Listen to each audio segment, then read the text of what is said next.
우리에게 주시는 하나님 말씀은 사무엘하 8장 1절에서 18절입니다. 그 후에 다윗이 블레셋 사람들을 쳐서 항복을 받고 블레셋 사람들의 손에서 메대 간마를 빼앗으니라. 다윗이 또 모압을 쳐서 그들로 땅에 엎드리게 하고 줄로 재어 그 2줄 길이의 사람은 죽이고 1줄 길이의 사람은 살리니 모압 사람들이 다윗의 종들이 되어 조공을 드리니라. 르홉의 아들 소바왕 하다데셀이 자기 권세를 회복하려고 유프라데 강으로 갈 때에 다윗이 그를 쳐서 그에게서 마병 1700명과 보병 2만 명을 사로잡고 병거 100대의 말만 남기고 다윗이 그 외의 병거의 말은 다 발이 힘줄을 끊었더니 다메섹의 아람 사람들이 소바왕 하다데셀을 도우러 온지라. 다윗이 아람 사람 2만 2천 명을 죽이고 다윗이 다메섹 아람의 수비대를 두매 아람 사람이 다윗의 종이 되어 조공을 바치니라. 다윗이 어디로 가든지 여호와께서 이기게 하시니라. 다윗이 하다데셀의 신복들이 가진 금 방패를 빼앗아 예루살렘으로 가져오고 또 다윗 왕이 하다데셀의 고울 베다와 베로드에서 매우 많은 놋을 빼앗으니라. 하맛 왕 도이가 다윗이 하다데셀의 온 군대를 쳐서 무찔렀다 함을 듣고 도이가 그의 아들 요람을 보내 다윗 왕에게 문안하고 축복하게 하니 이는 하다데셀이 도이와 더불어 전쟁이 있던 터에 다윗이 하다데셀을 쳐서 무찌름이라. 요람이 은 그릇과 금 그릇과 놋 그릇을 가지고 온지라. 다윗 왕이 그것도 여호와께 드리되 그가 정복한 모든 나라에서 얻은 은금 곧 아람과 모압과 암몬 자손과 블레셋 사람과 아말렉에게서 얻은 것들과 소바왕 르홉의 아들 하닷 에셀에게서 노력한 것과 같이 드리니라. 다윗이 소금 골짜기에서 에돔 사람 18,000명을 쳐 죽이고 돌아와서 명성을 떨치니라. 다윗이 에돔의 수비대를 두되 온 에돔의 수비대를 두니 에돔 사람이 다 다윗의 종이 되니라. 다윗이 어디로 가든지 여호와께서 이기게 하셨더라. 다윗이 온 이스라엘을 다스려 다윗이 모든 백성에게 정의와 공의를 행할세. 스루야의 아들 요압은 군사령관이 되고 아일룻의 아들 여호사밧은 사관이 되고 아히두베의 아들 사독과 아비아달의 아들 아히멜렉은 제사장이 되고 스라야는 서기관이 되고 여호야다의 아들 브나야는 그렛 사람과 블렛 사람을 관할하고 다윗의 아들들은 대신들이 되니라. 아멘. 오늘 본문 내용 전체를 4글자로 줄여보라고 하면 승승장구라고 할 수 있습니다. 8장 전체가 다윗이 이기는 내용들로 가득 차 있는데 마치 이런 느낌이 듭니다. 싸워서 힘들게 이기는 그런 느낌이라기보다는 이겨놓고 싸우는 느낌이 듭니다. 정해져 있는 결과를 마치 확인만 하는 것 같은 그런 느낌을 받죠. 사실 우리 성도의 삶이 이와 같습니다. 이미 예수 그리스도의 권세로 이겨놓고 사는 사람들입니다. 물론 우리 삶이 고되지 않다는 것은 아닙니다.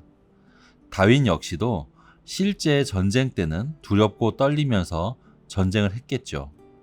그러나 우리가 성경을 통해 이미 승승장구한 다윗을 나중에 보는 것처럼 우리 역시 우리의 삶의 후반부에서 지금을 되돌아보면 하나님께서 늘 우리와 함께 계셨고 우리는 이미 이겨놓은 삶을 살아왔구나를 확인하게 될 것입니다. 하지만 중요한 것은 이 승리가 왜 왔는지, 어디에서 비롯되었는지가 중요합니다. 우리가 같은 것을 보아도 전혀 다른 시각을 가지는 경우가 왕왕 있죠. 어떤 사람이 두 아이에게 수박이 무슨 색깔이냐고 물었습니다. 한 아이는 수박이 초록색이라고 했고 또 다른 아이는 수박이 빨간색이라고 했습니다. 누가 맞을까요? 수박을 겉으로만 처음 본 아이는 초록색이라고 하겠지만 수박을 그 보이지 않는 속까지 맛을 본 아이는 수박이 빨간색이다 라고 대답을 할 것입니다. 저는 오늘 본문이 이런 수박 같은 본문이라고 생각합니다. 이런 다윗의 승리 기사를 표면으로만 보는 것과 그 이면의 메시지는 다를 수가 있다는 것이죠. 다윗이 어떻게 이렇게 대승을 계속해서 거두었는가? 비결이 무엇인가? 이게 오늘의 질문입니다. 우선 다윗의 승리를 살펴보죠. 1절에 블레셋을 쳐서 항복을 받았고 메덱 암마를 빼앗았다라고 했습니다. 여러분, 블레셋이 누굽니까? 이스라엘을 지속적으로 괴롭혔던 그런 족속이죠. 다윗이 어렸을 때 골리앗으로 우리가 잘 알고 있습니다.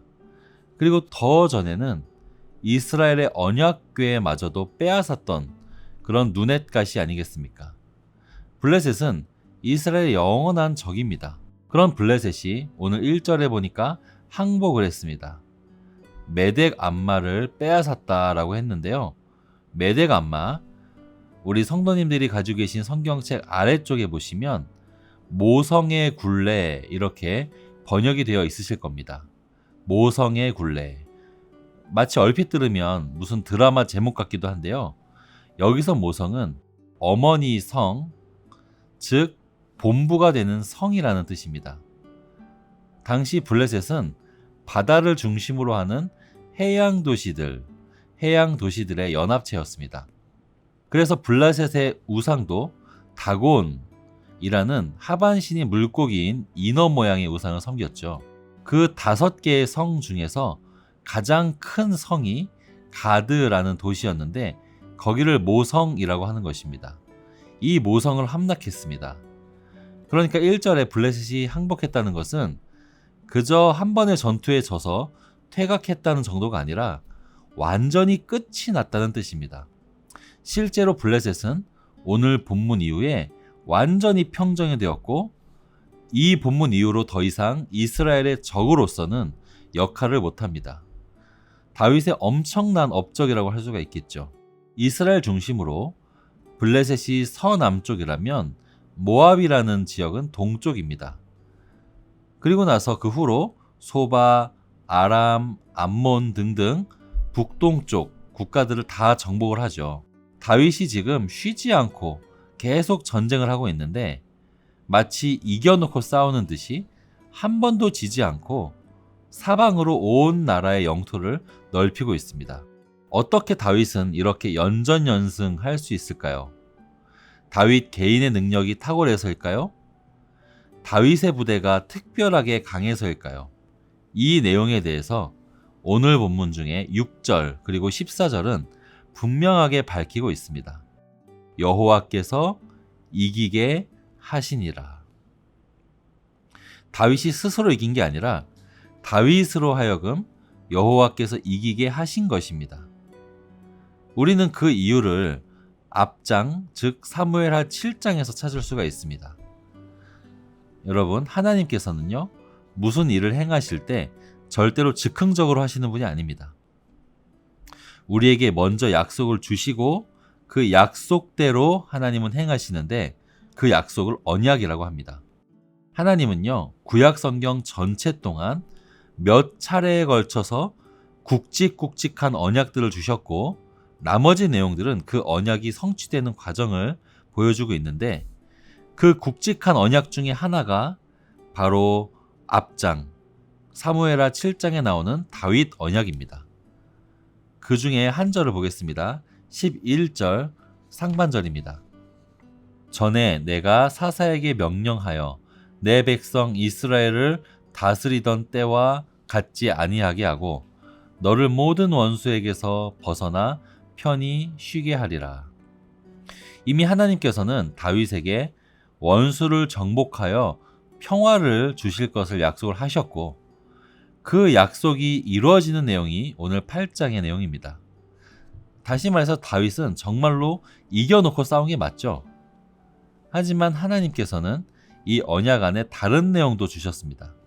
7장 14절에 보시면 죄를 범했을 경우에 징계를 할 것도 일러두셨습니다.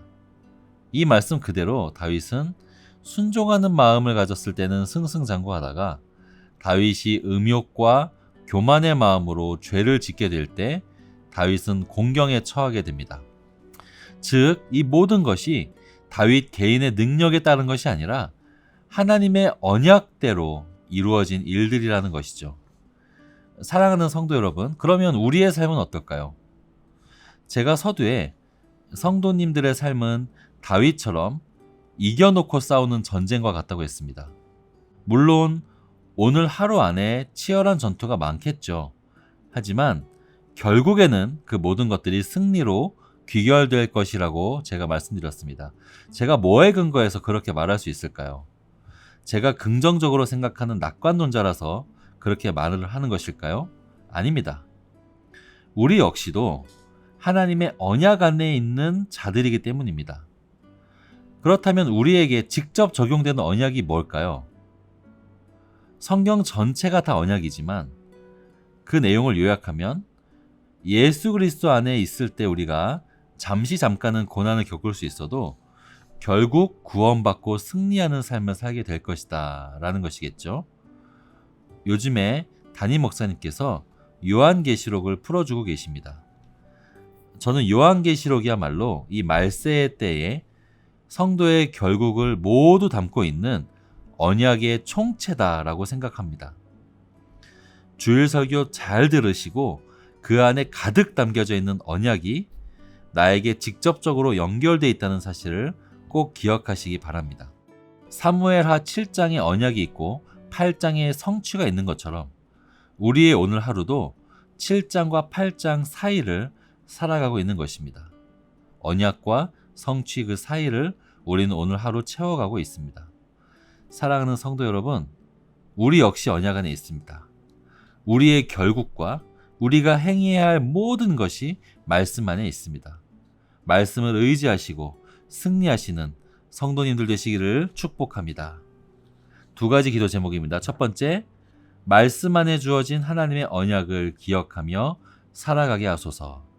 두 번째, 내일 있을 주일 예배를 통해 큰 은혜를 누리게 하소서. 같이 기도하시겠습니다.